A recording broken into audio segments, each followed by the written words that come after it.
धीरेन्द्र शास्त्री यानी बागेश्वर धाम नाम तो सुना ही होगा। जिन बागेश्वर सरकार को पूछते हैं लोग, उन्हें महिला ने दी गाली। मेरे पति के बारे में कुछ नहीं बोला, मेरे बारे में झूठ में बोल दिया, साला बाबा कौन है ये बागेश्वर धाम सरकार को गाली देने वाली महिला? बताएंगे पूरी सच्चाई। दरअसल धीरेन्द्र शास्त्री का दिव्य दरबार काशी में लगा हुआ था। उसी दरबार में ये महिला घुस गई। बागेश्वर धाम के दरबार में इस महिला की अर्जी सुनी गई, लेकिन धीरेन्द्र शास्त्री ने ऐसे राज खोले कि महिला शर्म से पानी पानी हो गई। उसके बाद ये वीडियो लगातार वायरल हो रहा है। तो क्या है पूरा माजरा, इस वीडियो में एक एक कर समझते हैं। तो पहले ये सुनिए। हमारी बहन हो, हम किसी की अवहेलना नहीं कर रहे, परंतु आप अपना मुंह कंट्रोल रखिए। दरअसल यहाँ महिला को सारी समस्या इस बात से हो गई थी कि बागेश्वर सरकार ने उसकी हाँ में हाँ क्यों नहीं मिलाई और केवल उसके पति को ही गलत क्यों नहीं बताया। क्योंकि बाबा ने पहले उसके पति की कमी बताई तो गालीबाज औरत बहुत खुश हो रही थी, लेकिन वो शायद भूल गई थी कि बाबा सारी बातें पहले से ही जान लेते हैं और सारी हकीकत को सफेद कागज पर उतार लेते हैं।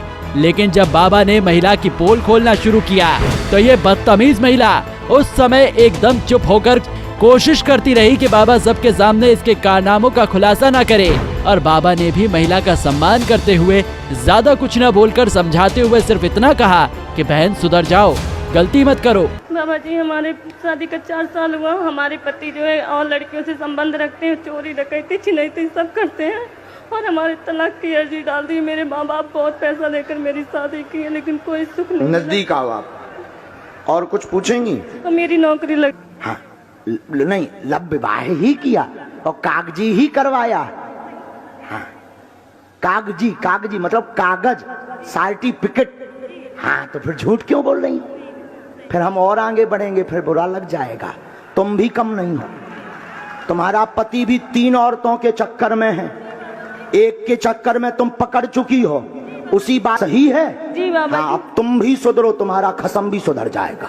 हम देखो, हम फिर इसीलिए तो कहते हैं कंट्रोल रहना जी, वरना हमारा वाईफाई चालू हो जाता है तो बंद नहीं होता। बाबा जी। अब सुधर जाना, तुम्हारी शिकायत ना मिले हमें। आगे से शिकायत नहीं मिलनी चाहिए। यही सीख इस महिला को इस कदर बुरी लग गई कि वहां से जाने के बाद बाबा की पीठ पीछे इसने बागेश्वर सरकार को कैमरे के सामने भद्दी भद्दी गालियां देते हुए काफी कुछ बुरा कह डाला। लेकिन यहाँ बात ये भी है कि अगर बाबा झूठ बोल रहे थे तो इसने वहीं पर विरोध क्यों नहीं किया? आखिर मन से बाबा के हाथ जोड़ते हुए क्यों वापस आ गई थी? लेकिन यहाँ सवाल ये भी उठता है कि कब तक इस तरह के सनातन संस्कृति पर वार किए जाते रहेंगे? अगर इस औरत को विश्वास नहीं था तो वहाँ गई क्यों? और अगर गई तो फिर बाबा की बातों का वहीं पर विरोध क्यों नहीं किया? यहाँ गालीबाज औरत को ये भी पता होना चाहिए कि सनातन ही एकमात्र ऐसा धर्म है जहाँ कोई भी कुछ भी बोल सकता है। धर्म पर सवाल उठाए जा सकते हैं और धर्म गुरुओं के बारे में कुछ भी बोल दिया जाता है और तो और उनको गालियाँ तक दे दी जाती है। वरना शांति दूतों के संप्रदाय को देखा जाए तो ना तो यहाँ औरतों को इनके धर्म स्थलों में जाने की अनुमति है और ना ही यहाँ किसी भी इनके धर्म के ठेकेदार पर सवाल उठाने की हिम्मत की जा सकती है। और अगर किसी ने ऐसा किया तो फिर उसके खिलाफ फतवा जारी कर दिया जाता है, उसका सर कलम करने पर इनाम रख दिया जाता है।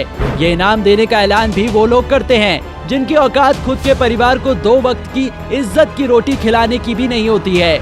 लेकिन महान सनातन धर्म में ऐसा नहीं है, क्योंकि यहाँ सबको अपनी बात रखने की आजादी है और शायद इसी बात का सब लोग फायदा भी उठाते हैं। इसका जीता जागता उदाहरण बागेश्वर सरकार कहे जाने वाले धीरेन्द्र शास्त्री हैं, जिन्होंने इस महिला के बारे में अभी तक कुछ भी गलत बोलने से किनारा कर लिया है।